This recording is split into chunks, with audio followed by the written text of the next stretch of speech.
Halo loh, apa kabar? Seperti janji nih kami tadi siang ya, bahwa kita akan ngobrolin soal kunjungan Anies Baswedan dan Caimin ke Banda Aceh. Ini saya kira menarik nih, Bung Rocky. Kalau cuma Anies yang berkunjung, eh, nggak terlalu mengejutkan. Walaupun menurut saya juga ini sebuah fenomena baru, bagaimana seorang kandidat calon presiden ketika selesai dia kalah dalam pilpres, tapi dia tetap merawat para konstituennya. Tapi kemudian Cak Imin juga hadir di situ. Ah, ini yang menarik. Padahal dia sebenarnya sudah masuk dalam koalisinya 02. Saya tidak membayangkan yang datang ke Aceh itu Surya Paloh gitu. Agak beda ini pasti ceritanya. Ini sinyal yang menunjukkan kelihayan politik. Tentu Caimin tahu dia akan dimaki-maki di Aceh itu, karena berita udah beredar. Iya, ya. Tetapi bagi Caimin, relasi kultural itu lebih penting dari relasi politik. Walaupun relasi kultural itu sebetulnya politis gitu kan. Kan itu bikin jengkel juga pada Prabowo, itu ngapain mau masuk di kita tapi masih bersamaan dengan bergandengan dengan Anies kan. Itu juga yang mungkin yang sebelumnya kita bahas dianggap sebagai toksik bagi Luhut. Tetapi ini adalah soal untuk menanam kembali investasi politik pasca pemilu.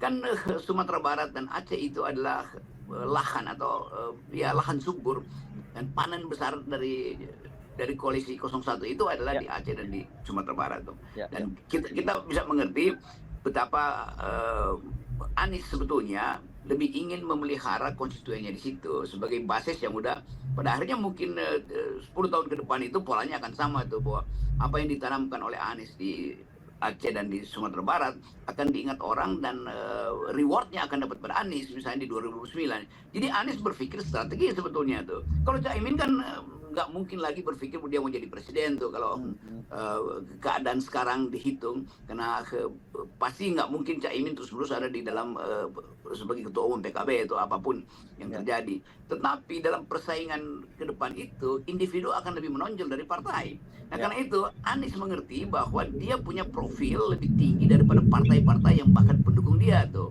Jadi itu kira-kira intinya kenapa Anies harus pergi ke Aceh dan akan datang ke Sumatera Barat. Nah, Caimin sekarang harus dapat coattail effect dari kehadiran Anies di situ kan.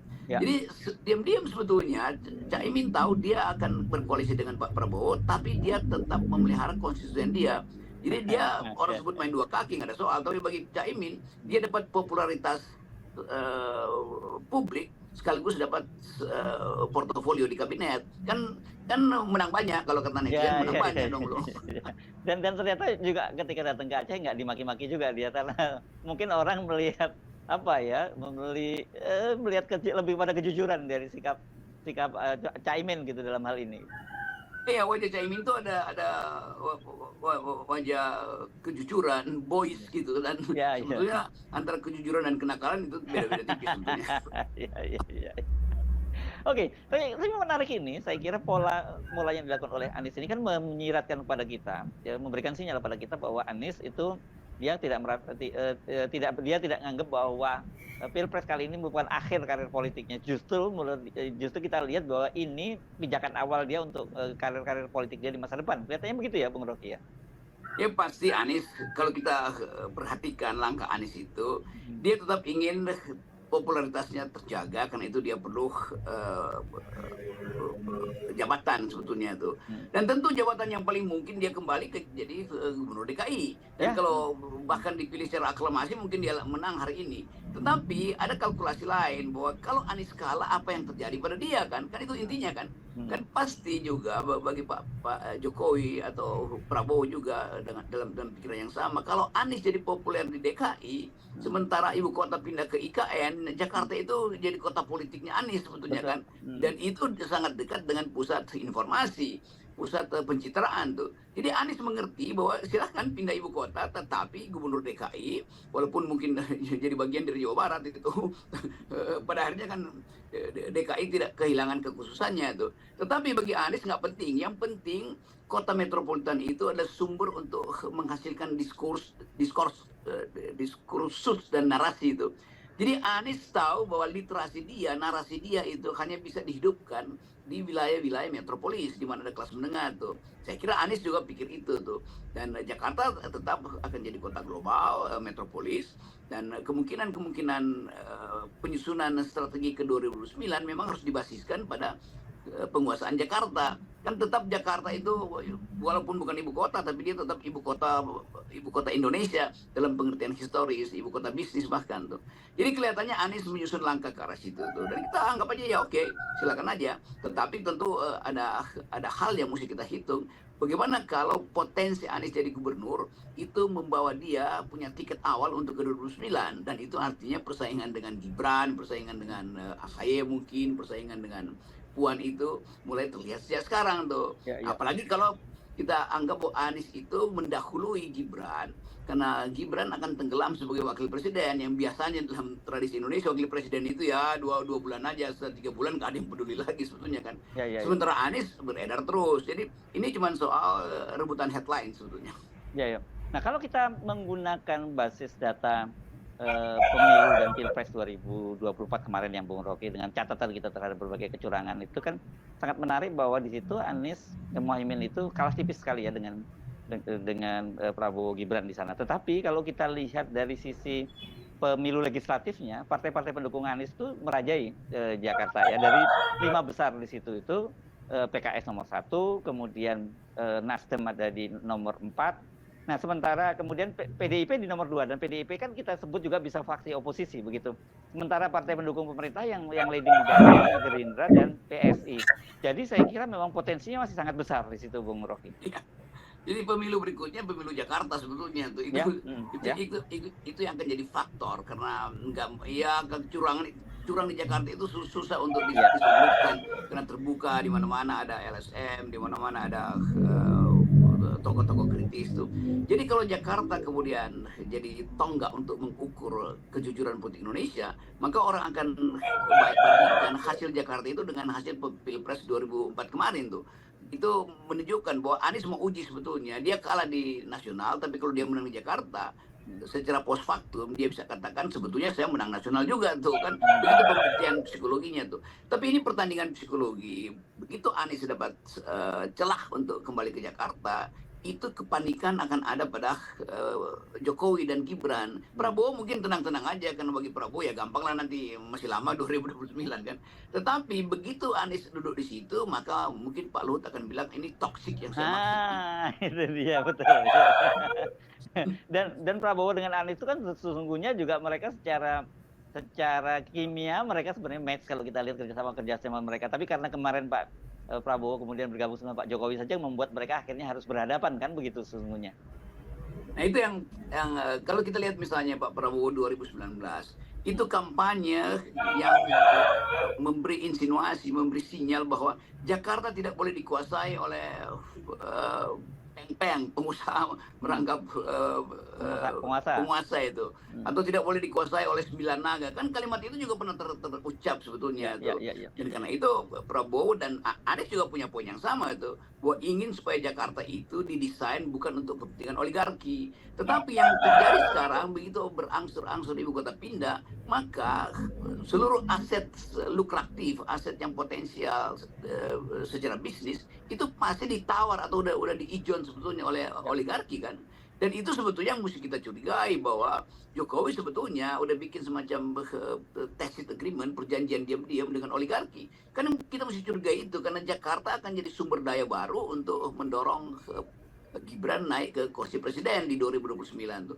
Jadi kalau Anies kembali ke Jakarta, itu artinya politik Anies itu akan kembali seperti politik 5 tahun sebelumnya ketika dia gubernur Jakarta, yang menghalangi operasi berlebihan dari yang disebut oligarki, dan kebijakan yang lebih banyak pro rakyat. Bagaimanapun Anies memimpin Jakarta itu beda dengan Ahok tuh, tetap bahkan jauh berbeda. Anies tetap dimensi kesosialannya itu jauh lebih tinggi dari Ahok tuh.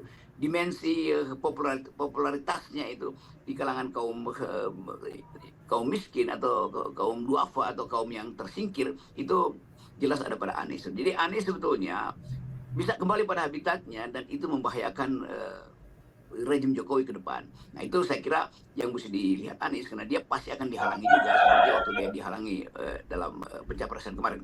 Ya. Nah, ya, ini sebenarnya menarik ya, Bung Rocky, karena selama ini kan kita banyak orang dan termasuk juga kita memfokus mengkritisi rencana pemindahan ibu kota ke IKN ya, Bung Rocky. Tetapi sekarang yang petanya mulai tergambar jelas kan ketika sudah Pak Jokowi memutuskan bahwa Jakarta bukan lagi ibu kota dan kemudian di IKN harus pindah dan sebagainya. Kita mulai secara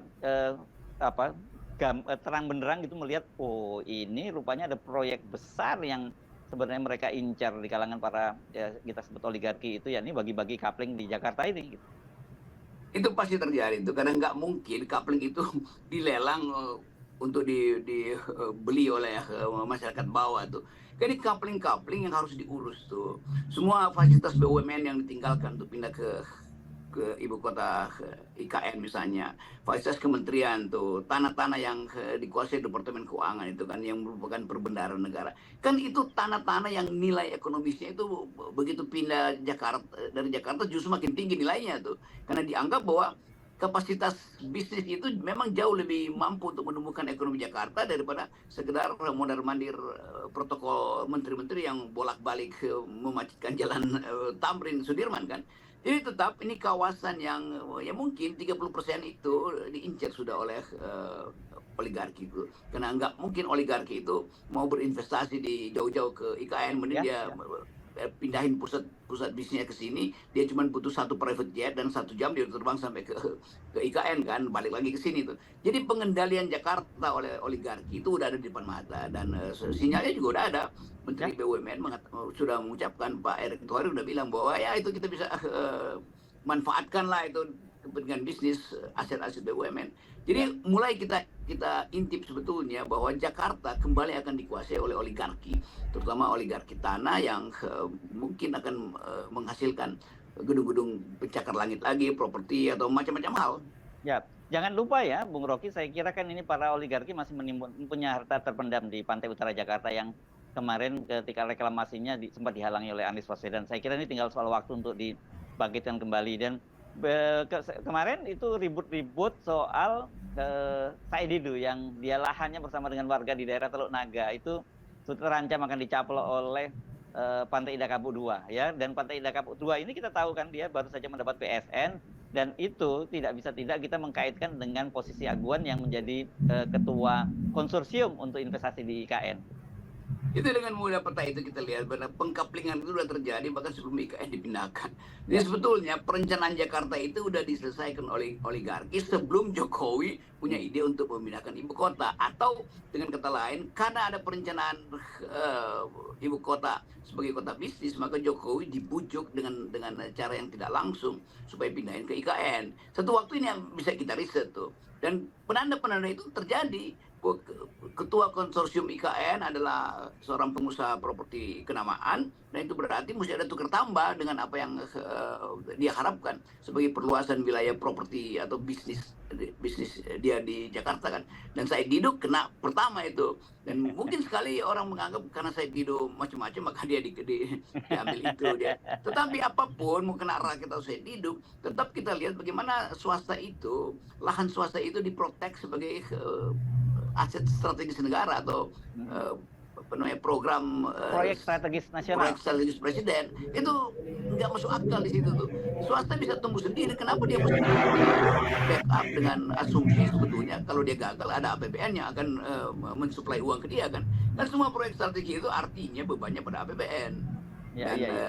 Ya Said Didu, kita tahu daya tahan Said Didu sebetulnya, dan ini juga terhubung dengan kedudukan Said Didu sebetulnya. Tiba-tiba mungkin orang lihat ada kaitannya, sangat mungkin juga memang ada kaitannya. Tapi saya kira kalau kemudian kita bicara soal kemungkinan peluang Anies untuk menjadi gubernur DKI Jakarta itu handicapnya sekarang luar biasa besar ya, Bung Rocky. Bukan hanya soal perahu yang dari partai-partai politik, tetapi pasti ada operasi-operasi yang dilakukan oleh oligarki untuk menghalangi dia kembali. Karena saya kira mereka sudah bisa tahu ketika Anies 5 tahun berada di Jakarta, ya memang kebijakan-kebijakan dia sangat bertentangan dengan kepentingan para oligarki ini. Ya memang oligarki itu 5 tahun lalu tersiksa oleh kehadiran Anies sebetulnya. Jadi tentu dia nggak mau disiksa lebih lanjut, apalagi tadi itu udah diijon itu gedung ini udah dapat perusahaan Ya, ya. properti ini, gedung dua gedung di sekitar Bank Indonesia udah sebetulnya udah tanda tangan, tinggal akte notarisnya mungkin diterbitkan itu dan atau kontrak 150 tahun. Jadi sebetulnya mereka ini khawatir kalau Anies balik ke Jakarta. Karena itu saya terangkan tadi bahwa pasti Anies akan dihalangi bahkan lebih besar sebetulnya. Karena ini bukan sekedar potensi Anies untuk pergi ke 2009, tapi potensi Anies untuk menghalangi operasi oligarki dan potensi Anies untuk menghalangi Jokowi masih cawe-cawe untuk menyelundupkan Gibran melalui APBD Jakarta misalnya kan. Jadi kita tetap lihat konstruksi ekonomi politik di balik isu Anies mau balik ke Jakarta tuh. Yes, oke, baik. Terima kasih, Bung Rocky. Oke. Yes, kita melakukan Ya, konspirasi. Anies silakan balik lagi ke Jakarta.